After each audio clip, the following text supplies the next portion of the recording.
Well, welcome to the latest edition of Trojans Football Talk. I'm your host, Tom Vartanian. Today's show brought to you by American Credit Union. For every day, for everything, located next to Little Caesars at 3944 Route 281 in Cortland. By the Cortland Voice, the exclusive media partner of Trojans Football Talk. For all your local news and sports in Cortland County at no cost to you, check out CortlandVoice.com. By the Royal Auto Group on Route 281 in Cortland, the home of no hassle, no razzle-dazzle. Check them out at RoyalAutoGroup.com. By Yeaman Real Estate at the entrance to Yeaman Park off I-81 exit 11 in Cortland. By DJ Philly C. Make your wedding party or event extra special with the best DJ in the area. Contact DJ Philly C at 607-745-4346. By Nikki C's Hometown Pizzeria and Meatball Shop on Route 281 next to Hobo's in Homer. Find them online for fast, secure ordering. Or call 607-749 They have a unique menu with dietary specific options. Nikki C's, your grab and go specialists. By Graphtex, located on Elm Street in Cortland. Founded in 1984, they provide custom screen printing and embroidery for teams and local businesses. For over 30 years, Graphtex has continued its dedication to servicing customer needs for innovative graphic designs, custom and printed apparel, and quality service. They are easy to contact at 1-800-417-7791. By Seven Valley Agency at 18 Tompkins Street in Cortland for all your personalized insurance services. Give them a call at 607-753-1821 or check them out online at sevenvalleyagency.com. Seven Valley Agency, where your money matters, our advice counts. By Isaac Merker Studio, handling all your photographic needs in Central New York since 1982 at 74 Hamlin Street in Cortland. Give them a call at 607-756-0849 or check them out online at isaacmerker.com or on their Facebook page. By M&D Deli, located on Central Avenue in Cortland, open Monday through Friday from 7 a.m. till 3 p.m. M&D has breakfast sandwiches, bakery items, and daily lunch specials. They are also available for catering. Check out their Facebook page for more information. Stop by or call 607-753-TO-GO. That's 753-8646, and look for their new food truck coming in the spring of 2022. And by Crop Growers LLP, the first choice in crop insurance located in Homer. Contact Casey Slade at 607-591-2460 for more information. Well, we've got a lot to talk today with Coach Gary Podsiedlik from Homer. And, of course, to follow up a little bit, those that might have listened to my TV on the Net episode that debuted on Wednesday when we talked to Groton football with their 8-man program with Joe Manning, I did mention there was, in the works, there was a suspension coming to Maine Edwell, and that applies more to Homer because it's a Class B school that they are, due to an ineligible player, are forfeiting 5 games, and of course it is being challenged at this time. So there's still, we'll see where it all goes. So that drops Maine M1 out to a 1-6 record, and they're 1-1 in the Section 4 conference that they're in, which is all the Class B teams. And it really doesn't make a lot of difference if the suspension is upheld or not upheld, because there's only 4 teams in Class B, and it's not going to kick them out of the playoffs. So I joke, I use the analogy, don't kick the sleeping dog or don't poke the bear. All you're going to do is tell Maine M, well, you might be the 3rd or 4th seed depending on where you fall in the standings here. They do play the first place team now, which is now Windsor, this weekend, and then they start playoffs next weekend. So it just means they may not be the number 1 seed going to the tournament, but that'll just, to me, makes them more dangerous because they're going to have something to prove. Bill Bryant said basically all he's allowed to comment on right now, the Section 4 executive director, is that there is a transfer involved, and the transfer committee said denied the transfer. So take it for what it's worth. It just means they've lost wins of initially against Shenango Forks, Vestal, Horseheads, and Owego. And Queensbury actually are the 5 games that they'll lose their wins in. They did lose to Union Endicott 8-0, but last weekend's game against Johnson City, who is a division opponent, that win does still count. So I think technically they still have a shot at maybe 2nd place in the division by division record, or maybe no worse than 3rd, because they would hold any kind of a tiebreaker over Johnson City. But of course, Maine Edwell is appealing the decision, so there'll be more on that. And It doesn't mean it means something to Homer, but it doesn't mean anything because Homer's that's 4 games down the road for Homer, so we don't look 4 games down the road when you got your first round playoff game coming up on Friday night against Central Valley Academy. But kind of interesting, Coach P going into tournament play, at least in Section 3. Section 4, the potential opponent could be different just based on some weird stuff. Yeah, that's a good way to put it. Hello, Tom. The reality is this. I walked into practice yesterday, and we did our instructional, we call it pre-practice. Yesterday happened to be pre-practice where it was a defensive-oriented pre-practice. It's basically 20 minutes of on-the-field classroom discussion about how we gave them the complete scouting report of the opponent, CVA, and we showed them how, if we're going to be playing this is going to be our primary defense, but we have an audible system built in if we see certain looks in the shotgun. So we reviewed that before we went out and practiced in the pouring rain yesterday, which was fine. And my players like, Coach, what's going on with Maine Well, I said, guys, I do respect and appreciate that you're paying attention and aware of the better teams that are going to be involved with the state tournament in the second half of the state tournament, which will be going down, competing against Section 4. And then eventually the winner of 3-4 plays the winner of 5-6. But I said our priority, right now I know nothing. I did hear there's a question about a player possibly not being eligible. I at that time didn't even know if it was an accidental.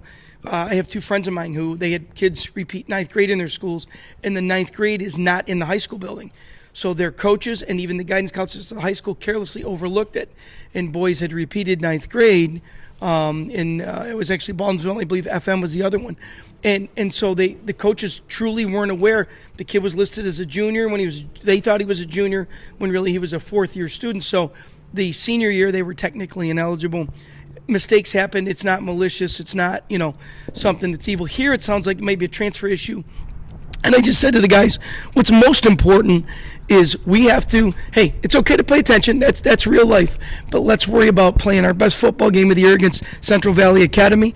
I mean, the Thunder's coming in Friday night, and this is the only losses they have on their schedule are to the 3 that ended up ahead of them, and all of those were competitive games with New Hartford, Camden, and as well as VVS. So we've got a real good club coming to town Friday who, if they play well and we don't, we could lose that game, and we don't need to overlook anyone.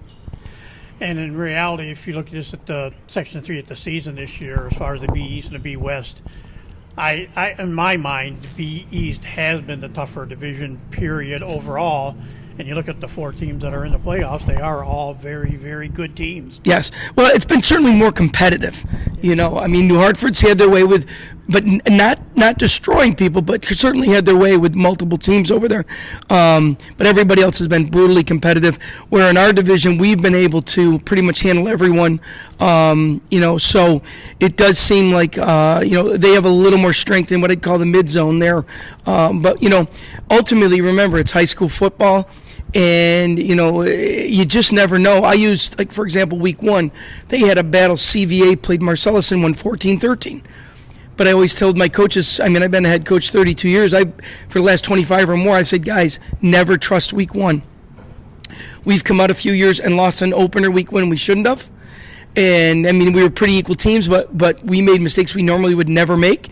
And, somebody loses that shouldn't or normally wouldn't. Somebody wins who probably, if you played the game 10 times, 9 out of 10, they'd lose it, but they win it that week. We did that one year with Corcoran in an early season game. So the deal is that, we know we got a competitive team that is good enough to beat us. They have enough raw talent to beat us if we don't come focused and ready to get after them early.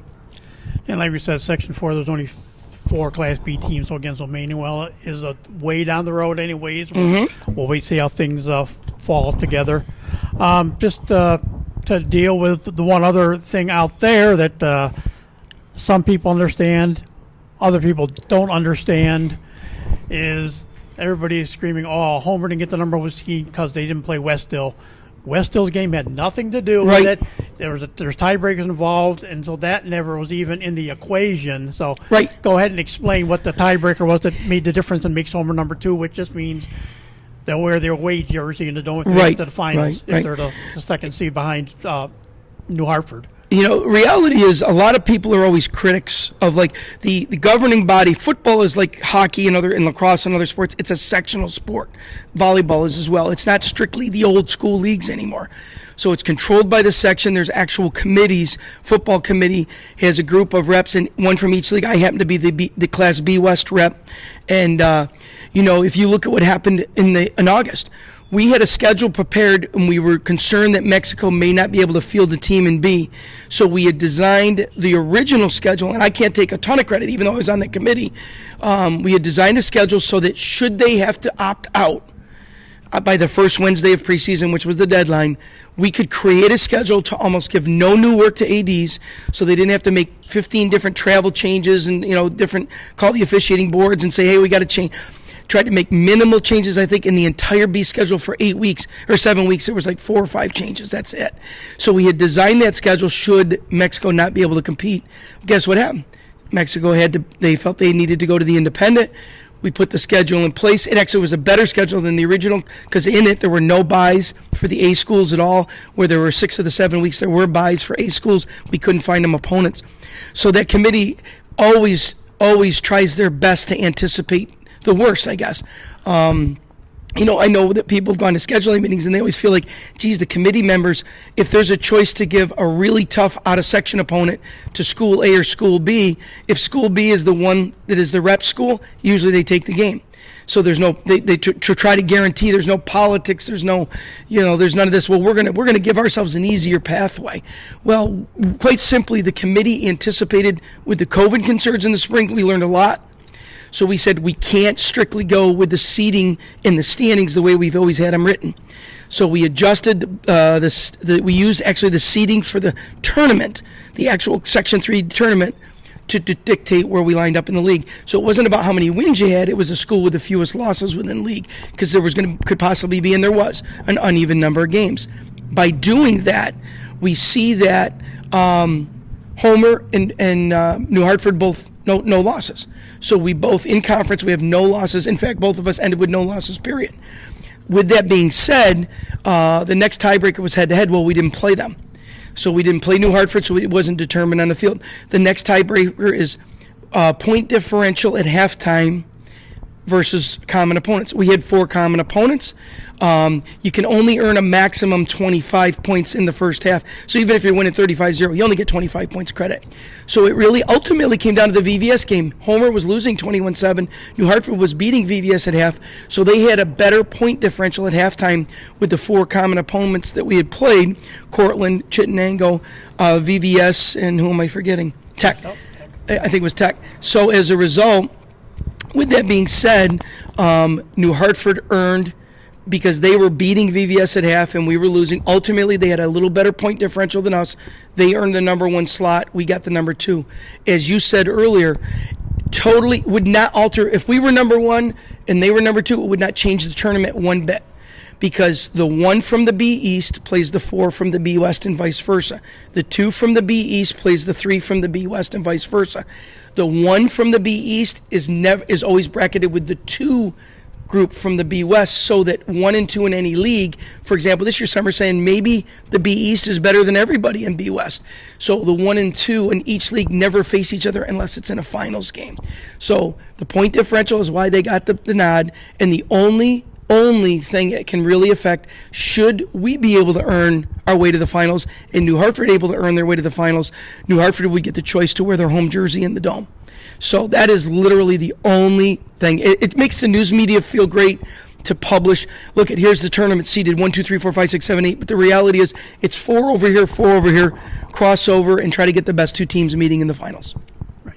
And it just basically goes down to the conference. Whatever team is the 1 seed, they have the odd numbers of the seedings just for practical purposes. Yep. And the other team that's number 2, they are the yep. evens. And so the B East are the even seeds this year, or the B West are the Right. even seeds, and the West, the B East teams are the odd seeds. So the teams at the top ultimately dictate that. The minute New Hartford was named the 1, then the 3, 5, and 7 became the other 3 teams in that division. When we were named the 2, 4, 6, and 8 seeds were given to our league. Right. So, but again, what's really cool about it, it's very logical, it's very objective, and yet it doesn't affect the tournament at all, because no matter where you listed them, you could flip the numbers, make B West 1-3. All the changes is Homer would get the chance to wear a blue jersey if they want, instead of a white jersey in the Dome. I mean, who knows? New Hartford might say, hey, Homer, if we both get there, if we're fortunate enough to earn the right to get there, you want to wear, we want to wear a white jersey, whatever. They get the choice, and the odds are they won't do that.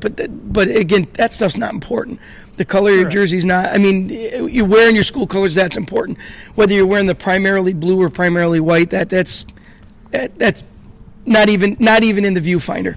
I want to think that the three sectional finals that I covered, 2015 and or 2005, then 14 and 16, 17, 14, 17. I think you guys were white every year, anyways. I think we were. I don't think we ever played in the dome with our blue jerseys. Can't remember it that way either. So that's what I said. So it's nothing unusual. So, and I'm not worried about it. Right. We want to worry about Central Valley Academy Thunder. This team is a solid team. Right. John Cole, he goes way back. I've known him for years. The merging of the two schools into the CVA system has really worked well.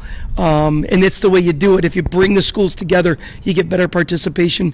They got a tremendous wrestling program, so their football team is loaded with good, tough, strong kids. Several are wrestlers. This should be one of those old, what do they call them, slobber knockers or whatever. It could really be a smash fest on Friday night.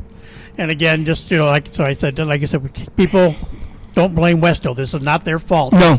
This is totally by the book. So Yep. West Hill's off the hook. And I want to get that out there because I took some heat over some West Hill stuff earlier. And I'm Yep. just saying, okay, I'm defending West Hill this time because they had nothing to do with it. Nothing to do with it. It was completely out of the picture, irrelevant, and nothing to do with it. So with that said, go ahead, Coach. Tell us a little bit about the Thunder from Central Valley Academy. Well, again, what we notice in them, they're a team that likes physical play. They have been for years. We actually were sneaking peeks at them a couple of years ago because they were, it was probably more than a couple of years ago when they first came together. They had a really good physical group that might match up with us in the playoffs. It didn't happen. This will be the first meeting of the two schools. But Coach Cole and his staff, they are, it's funny, you look at the scout report, the brief scout outline of them, they do so much like us. I mean, their kickoff is from the middle of the field. We offset a little bit, but, they punt the ball with the same punt scheme we use. They run this very similar fakes that we run on punt. The thing they do dramatically different in special teams, they like to put two guys back on the punt or two guys back on the kick return instead of, like, we put three back on the kick return. And they do that because they want to reverse or fake reverse on most of their returns, whether it's a punt return or kickoff, to make sure you're playing sound attack football when you come down on those kicks. So that's something they do that we tend not to. And the kick return, we want a central guy to be in charge of the whole back row, and we don't do any of the gimmicky stuff. We just line up, catch it, and get everything we can out of the kick return. Same with punt. One guy making a decision, less likely for two guys to go, no, you, me, no. It's me or you, and we don't have to worry about that on our punt return because it's a single guy. So he's just fielding it, fair catching it, or he's yelling the word poison when we want to stay away from the ball. So, so that's a subtle difference. Defensively, they are our base defense. They're a 3-5-3 team, but they play it with so many multiple looks. They do play their second-level players, their linebackers, closer than us. We typically start at 4 to force our kids to downhill read, which means come to the line of scrimmage on your first couple steps, get your motor running, and read on the move. They are up a little tighter. They'll move around a little, but they tend to, if they see the guy that's their key run blocking, then they attack their gap. And so they're a 3-5/5-3 team. They have been all year. Offensively, they're an I formation team. They run, the power plays. We call them blast. Most people call them ISO. They run that. They run a fullback dive, fullback trap. The only thing they do significantly different in their eye game than us, they are the old school belly option team. The quarterback will reverse out, put the ball in the fullback's belly, pull it, and then read the end and decide, or the outside backer, whichever they designate, and use that as their key to decide, does the quarterback keep it or pitch it. So they got a belly option game that nobody has. So on Monday's practice, the only thing we practiced against when we were on Homer D this Monday, we practiced respecting and defeating that option game, because that's something we haven't faced all year. We've faced the read option out of the shotgun, but never the old standard off the midline belly option. So that's something they bring to the table that's unique. And they're a gun team. They're a gun 1, gun 2 shotgun team, and they like to mix both. They're pretty even with their I formation. If they think they can overpower you, they're probably going to stick to that. But if they want to mix and force your defense to react to multiple looks, sometimes they're under center, sometimes they're in the shotgun. So, in a nutshell, that's kind of a summary of the CVA Thunder. All right. Who are some of the key guys on their side that people should look for at Buttsfield on Friday night? Well, they got, again, an outstanding starting lineup. What's cool is they have a set of brothers, Chase and Cole Brewer. If you look at Chase, he's 6 foot 175, and Cole Brewer is 6 foot 180. They're within 5 pounds of each other. I would have guessed Cole to be a little heavier. Cole lines up as an ex-receiver, but he looks kind of, in his uniform, he looks like a tight end. I don't know if he's wearing a lot of rib protection or what. But and Chase is the QB, number 12. They connect well together. You can tell if the brothers' connection is one I think they take pride in, and if they feel the matchup is advantageous pre-snap, you'll see that they'll look to go to Chase will go to Cole on the pass, and they've completed some beauties. Their tailback situation, number 7 is Tanner Warren, and number 22, I just got an updated roster. They didn't have him originally on the roster, but they've got tailbacks they look like, like 7 reminds me of David Morris. He got explosiveness. He's not real thick, but he's a solid athlete, and he really attacks things well. So I like the look of what they got going there. This kid named Shaver, number 47, is their fullback. The only young underclassman they have on the starting team is they have a sophomore, Salvatore Fresco, number 50. He's their center. He's doing a real good job for a 10th grader. I really like the way he plays in the trenches. So other than that, they're like us. I mean, they have one sophomore on the roster. We have one sophomore on the roster.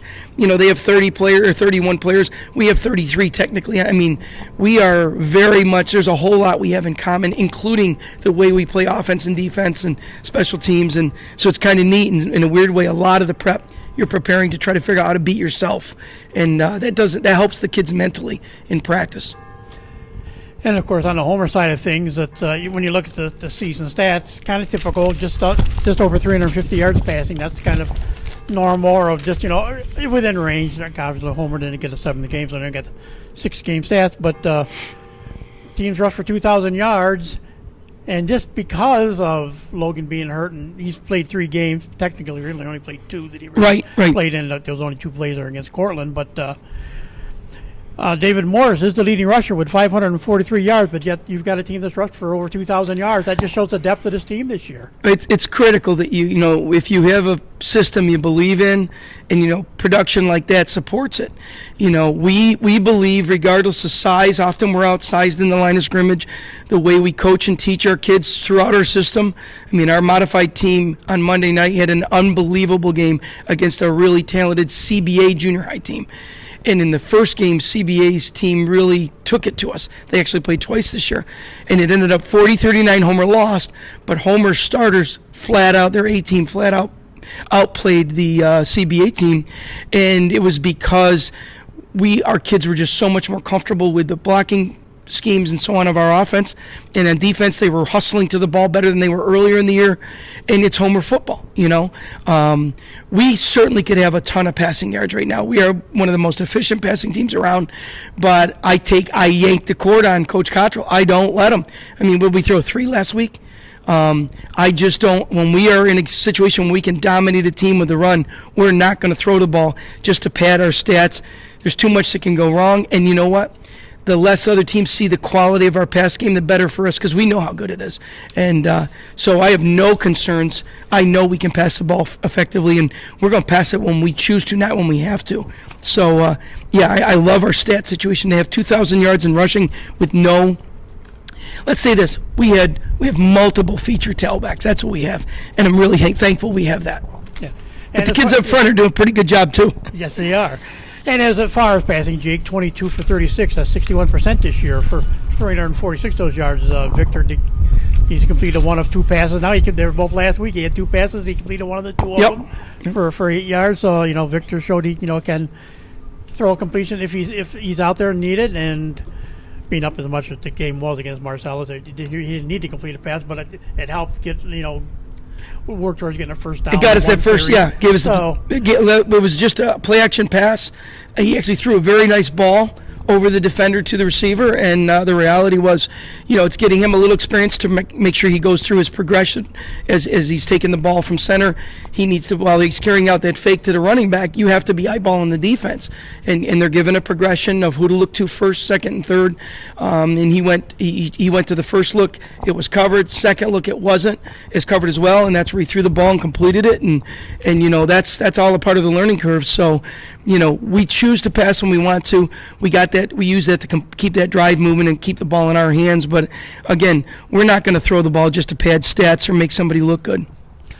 So, as we said, David Morris, 543 yards, averaging 13 yards a carry right now. But two guys combined for just a yard under 600 are Logan Peck and Damani Durham, and we know Damani's out with the ankle. Yes. What's Logan's status this week? Logan, the training staff and the doctors still aren't 100% sure what's going on. So he had an MRI yesterday. I don't think he'd mind that we shared that. And the deal is this. He has an appointment today. I have a feeling we're going to see him back. Will he be 100% as he was to start? Probably not. But there's a pretty good chance that we're going to see Logan Peck, back in pads in the very near future here. And he wants to play, and it's one of those, we just want to make sure that in no way, shape, or form, if whatever the injury is that's in there, we don't want to ever make it worse on him. We don't want to, he's a young kid. We don't want him to be arthritic at age 40 because, he wanted to get in a couple more high school football games or something. So that's why he's going to the best. We've got him going to some amazing sports med people. And, all we're doing is keeping our fingers crossed for him. I mean, it certainly helps us, but it's way more important for him to have a great senior year by being a part of it on the game field if he can be. And so that'll beg the big question, like you said, as much as you need him on offense. Obviously, the team has rushed for over 1,700 yards without him. And you said how valuable is in defense. Would it be if it's we might want to limit his playing time? Would it be maybe more he would be defensive side, or would you just say he'll go out and do normal both sides? We had that discussion 2 weeks ago when he knew he was going to come back for the Cortland game, and the thought was, we're going to give him his shot. He's an outstanding player on every phase of the game. I really believe if he had not gotten that injury, he probably would have been in the discussion for the small school All-CNY Player of the Year. I don't see anyone on film anywhere better than him in terms of getting and making plays and making running the ball. But that week it was, we're going to give him his initial looks on offense, and if things feel good, go well, the pain doesn't seem to affect the way he runs, then it was up to him. Do you want to play some defense too? And we would have let him. Right now we said rather than go either way with him, we're going to wait till we hear the results of this MRI, and then Logan, we're going to, believe it or not, we're going to sit down with him and say, where are you going to be the most confident, comfortable, and with that, we'll use that to make our final decision. I just, me, I like to throw the what ifs into the equation here. That's why we do it, right? How about, would this be a case, like you say, yeah, he'll play offense and maybe not risk him on defense, but he was one of the top two return men you had, and with Damani out, who had turned into a very good return guy. Right now you don't have your 1 and 2 return guys. Would it be better for offense and a return guy? That's something we're going to have to look at once he gets fully cleared again. But yeah, he's a threat. Him at 80% is better than most kids at 100. So, or him at 90%. So the reality is that he's if it is safe for him and he's excited to play, we'll give him that chance, but that's got to be doctor's orders. Right. We're never going to put a guy in a bad spot because we want him to, like I said, he's a young man. He's a kid who's going to enjoy the senior year of high school, and we want him to enjoy every component of it, wholeheartedly. So we'll have to wait and see. He's an excellent return guy. Nobody will doubt that. Got great hands, great decision making. He's always a threat to go the distance when he does get his hands on it with the return, as you saw in the VVS game on that kick return. So, but we've got some other players that are doing a great job with that. With Zach Arnold being back off of that high ankle sprain last month, and Jeffrey Stauber, he's an elusive. He's like that little gnat. You give trouble getting your paws on him, and he could make something big happen as well back there. So we've got some depth. Tommy Mahunik's another young man that could handle those responsibilities if we needed it. All right. And they say, yeah, I mean, dude, you get Stauber. He's got 200. He's averaging 60 yards a carry on offense, 268 yards this year. So he's right in the mix. He was 20 yards ahead of Damani, and of course the other guy we haven't mentioned as far as the who is technically is right now is the third leading rusher on the team is some little 220, 230 pounds, depending how much he weighs that week, is Sam Sorensen. Yep. Sam's a tremendous player. I mean, he's our fullback because of the depth we have at tailback. But if we had to play Sam at tail, he would be an outstanding tailback. You saw that in the opening play last week. We have a package we call green where he runs, and he is the primary tailback. But, Sam is a threat to do damage to anyone every time he touches the ball. And what a first quarter he had last week. 4 touchdowns, 2 on O, 2 on D in 1 quarter of a game. Never happened in Homer history. I don't know how many games in high school history a Singleton player scored 4 times where 2 were on offense and 2 were on D. I'm sure there's been kids, Michael Hart, for example. He probably had some first quarters with 4, 5, or 6 touchdowns. But to get 2 on O and 2 on D is pretty impressive. It shows you that he's a hard-working kid, and he has talent too, but just a great human being. And he did his homework, the 1 pick 6, because he listened during the week in practice. He recognized the look they gave where they motioned a guy out, and he knew coach said they're probably throwing to that running back out of the backfield on that play. He stepped right in front of it and went the distance. So pretty nice when he's got the work ethic, the positive attitude, the size and the talent. A lot of good things happen when you have that. So we kind of talked about, the numbers on the offensive side. And of course, it is all predicated by what the offensive line and the defensive lines does on the defensive side of things. And it's been solid. You've added every week. You've added guys back. Cam Fiddler's gotten more playing time. Yes. Derek Wood got in a couple games now. Sean Brown is emerging more as a key component to offense or defense on the line side of things. Nate Barrup has made some significant contributions, and yeah. How about what's the status with one of the guys that's been there pretty much all year has been Tyler Reelman. So he's practicing this week. He could have probably gone Friday, but to ask a teenager, of course they want to play. But I said, you're going to warm up, and you're going to make sure that you feel like I can go 100%. And he's just got some muscle issues in his lower back, and anybody who's had that knows how aggravating it can be. And again, he's a young guy, even though he technically was cleared to play, and everything. There was no problem with that. I just said, I'll be the bad guy. I'll make the decision. So I made the decision when he came to me Friday and says, Coach, I'm having a little discomfort. And I said, no, I don't want you to have discomfort when you're playing football. And I know it's all muscle related, and that's what doctors told him. But we're going to wait. And so he's practiced full this week. He was with us. We were jet on Monday, which means you just don't wear your practice pants. So it's not quite as high a level of collision and all that. We were full gear yesterday. He participated on both sides of the ball. So I would anticipate he's a full go for the rest of the year. All right. So, again, Friday night, 7 o'clock kickoff at Butts Field. Homer and Central Valley Academy, the first round of Section 3 Class B football playoff action. What are the things that the Homer Trojans are going to have to do to come out with a win? I and it's not a secret. Most coaches somewhere in a season, if they don't do it every week, will say, I've been big through my career on, if you go to the game field and you give your best effort, my assistants will frame it, be the best teammate possible. How can you be the best teammate possible? Do just one job, your job. Trust that your friend will do his. Don't try to help him, because by helping him, you're doing 2 things wrong. You're not doing your job fully, and you're probably not doing his job well anyways. So we just said, if you walk down to that field, you be the best teammate you can be. You give the best effort you can. I think that gives us an excellent shot to win this first round game. I think that will allow us to be physical in the trenches. It'll allow us to limit the other team's offense. At the same time, it'll allow us to come off the ball and move it, with some excitement. So to me, that's most important. Don't let the turnover bug bite you. That's a standard thing. We talk about ball security. We don't talk about turnovers. We say we're going to secure the fall. We're going to disrupt the security of their football. And our guys have really, it's a part of our every day of practice. We have things that constantly remind them, parts of pre-practice. We have a couple drills we do to just emphasize how do you properly hold the ball. If you look at our film, you look at our pictures online on Syracuse.com, you'll notice a lot of good ball protection technique in the way our kids carry the ball in traffic, for example, and that's something where they've created the muscle memory to do it right, and we just have to own that phase of the game. Don't let CVA, we can't let them get, they're a tough team. We can't let that get in our heads. They're a physical team. They play right to the whistle, and I respect that. So, we have to have the same level of physical play they do, like we did a week ago. We came out and played physical from the opening, and Cortland game as well.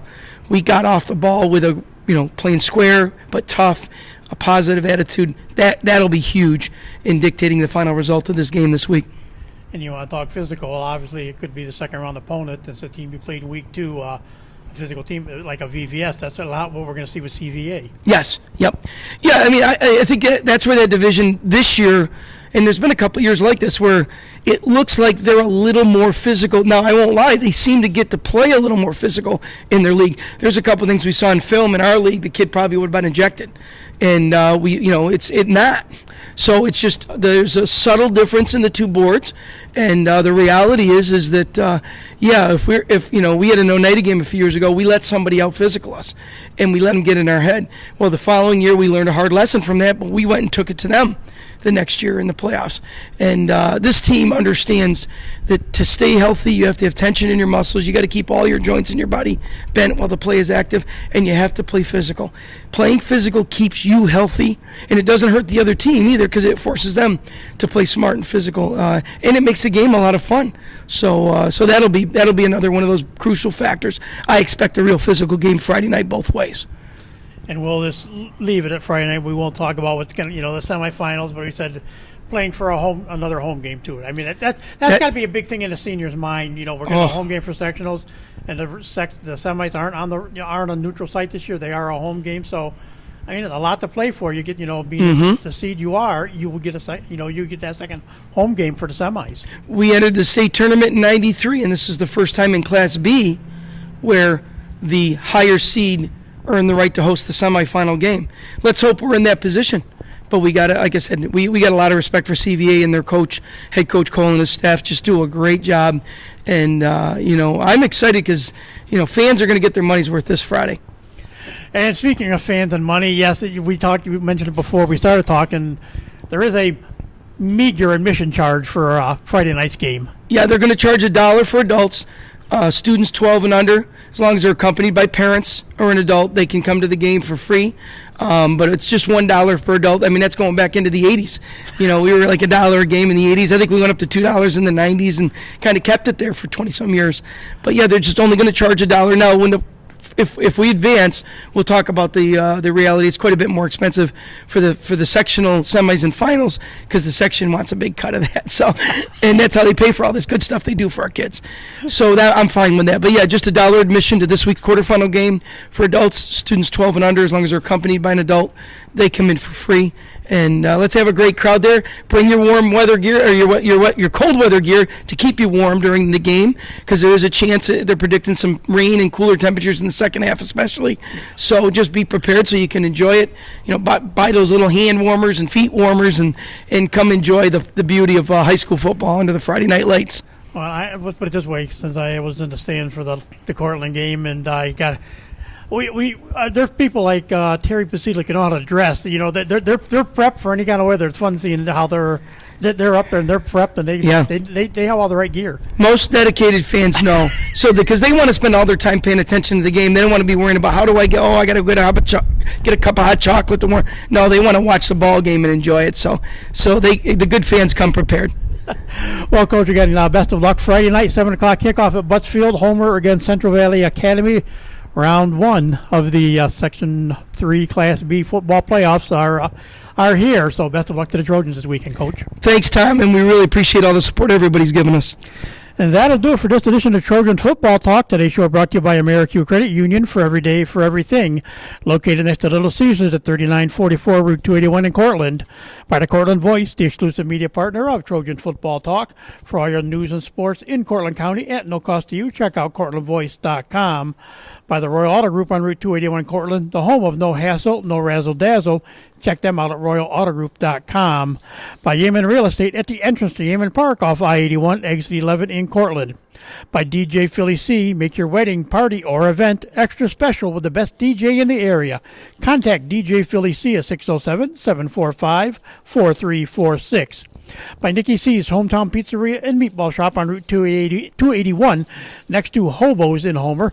Find them online for fast, secure ordering or call 607-749-5300.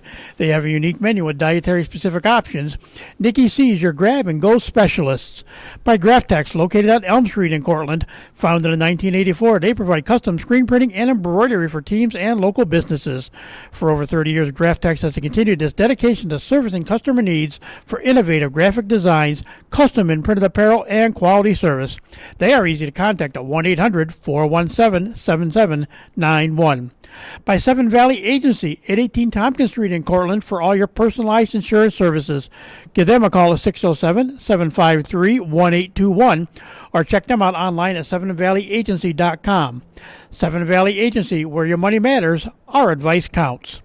By Isaac Merker Studio, handling all your photographic needs in Central New York since 1982 at 74 Hamlin Street in Cortland. Give them a call at 607-756-0849 or check them out online at isaacmerker.com or on their Facebook page. By M&D Deli, located on Central Avenue in Cortland, open Monday through Friday from 7 a.m. till 3 p.m. M&D has breakfast sandwiches, bakery items, and daily lunch specials. They are also available for catering. Check out their Facebook page for more information. Stop by or call 607-753-TO-GO. That's 753-8646. And look for their new food truck coming in the spring of 2022. And by Crop Growers LLP, the first choice in crop insurance, located in Homer. Contact KC Slade at 607-591-2460 for more information. So for our guest, head coach Gary Podsiedlik, and yours truly, Tom Vartanian, go Trojans this weekend. Thank you for listening, and we'll talk to you again soon.